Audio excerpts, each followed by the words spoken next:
কি তোমরা? কাকে কি বলছো? যা হয়েছে তাই বলছি। গরিবের মা বাপ সেজে সবার রক্ত জল করার টাকা শেষে কিনা চুরি। ছি ছি ছি, এর পারে তো লোকে চোরের বউ বলবে বলবে বলবে।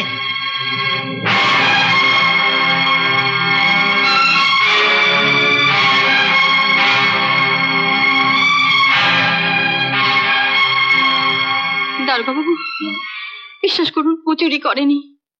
তুমি কে? হরনাথের বউ?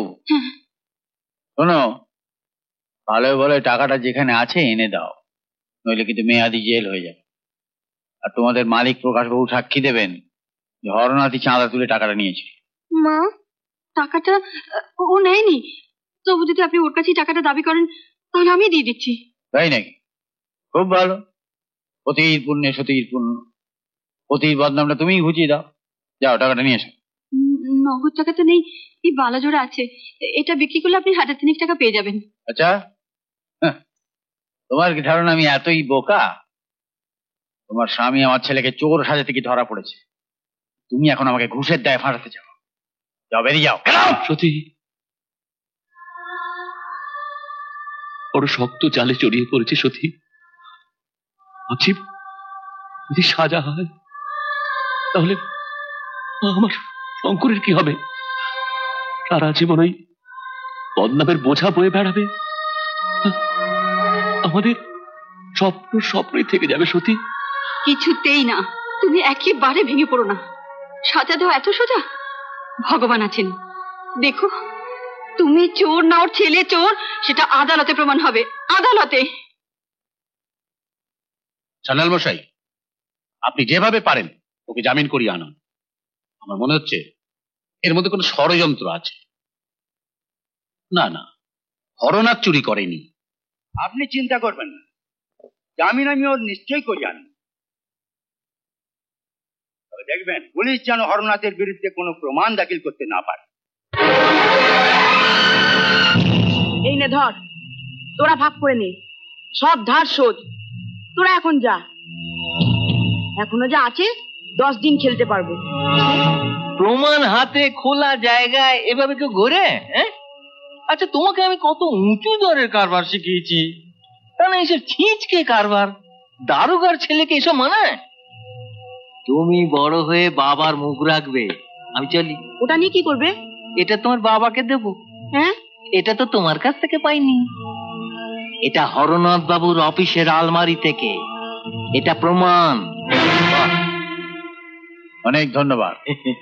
ভাগ্যিস আপনি এটা দিলেন, কোর্টে প্রমাণ চেয়েছিল। প্রমাণ তো পেলেন স্যার, শালা ওর অফিসে ওর আলমারির মধ্যে ওটা লুকিয়ে রেখেছিল স্যার। তাই নাকি? হ্যাঁ, আমি সাক্ষী দেবো, যেটা আমি খুঁজে বার করেছি।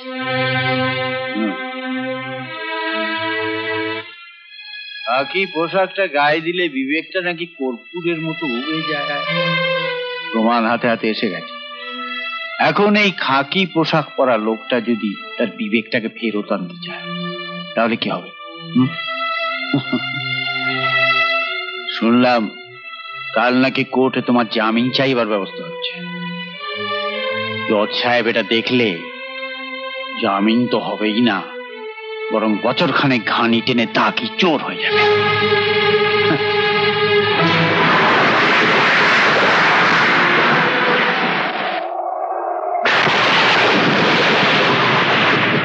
মা,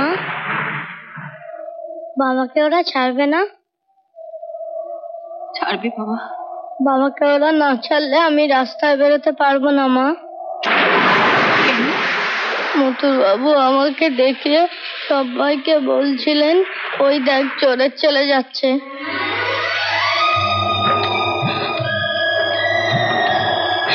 রাধা মাধব,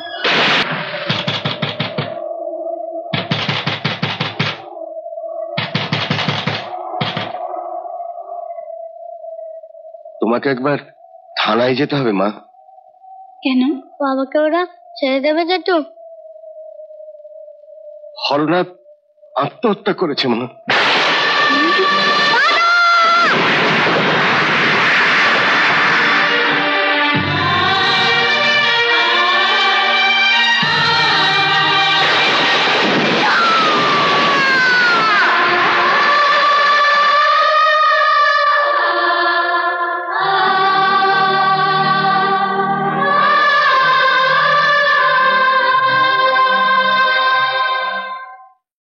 দেখলেন তো কথা, মিথ্যে মিথ্যে আপনি উকিল লাগিয়ে চোরটাকে বাঁচাতে চাইছিলেন।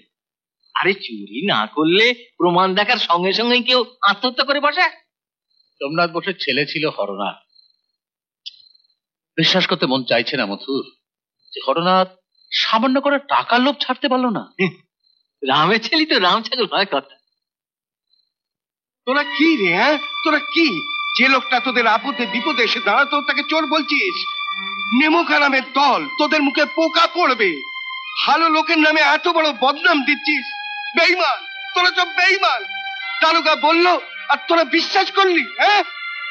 বিশ্বাস না করার কি আছে? সবাই জানে তোর বাবা চোর। না, আমার বাবা ভালো ছিল। তোমার ছেলেই টাকাটা চুরি করেছে। বললি একটা চোরের ছেলে তুইও সুন্দরী নয় বলছিস? 100 বার বলবো, তুমি তোমার ছেলের কথা বিশ্বাস করে আমার বাবাকে মেরে ফেলেছো। তুমি খুনি, তোমার ছেলে চোর। আরে অত ফাঁকা আমার বাড়ি এসে আমাকে বড় বড় কথা বলছিস? যা বেরিয়ে যা, বেরিয়ে যা এখান থেকে। তবে রে ভাই, পাগড়ো পাগড়ো সালে গো।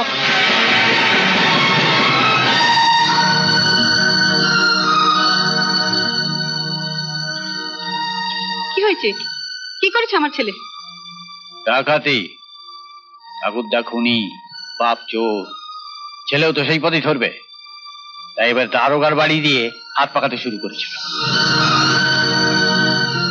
2 দিন আগে বাবা মারা গেছে বলে এবারকার মতো ওকে ছেড়ে দিলাম, কিন্তু ভবিষ্যতে এরকম করলে বাপের মতো ওকে আমি জেলে ভরে দেবো। আর একটা কথা, আমার বদলির চাকরি, আজ আছি কাল নেই। আমার পরে যে আসবে পুলিশের খাতায় কিন্তু সব রিপোর্ট সে পড়বে, তখন এখানে থাকাটাই মুশকিল হয়ে যাবে। তাই বলছি, ভালো যত ছেলেকে নিয়ে অন্য কোথাও চলে যাও, তত পুলিশের হাত থেকে বাঁচবে। দাঁড়ান।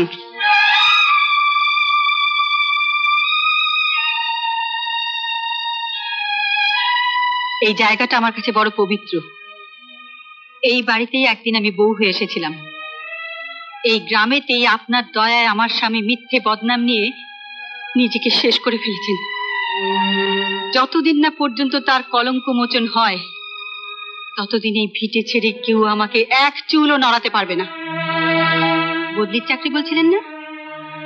আবার যেদিন বদলি হয়ে আসবেন, সেদিন আপনার দেওয়া বদনাম আপনি হয়তো মুছে দেবেন। আর সেই দিনটা পর্যন্ত আমি বেঁচে থাকবই। আসুন।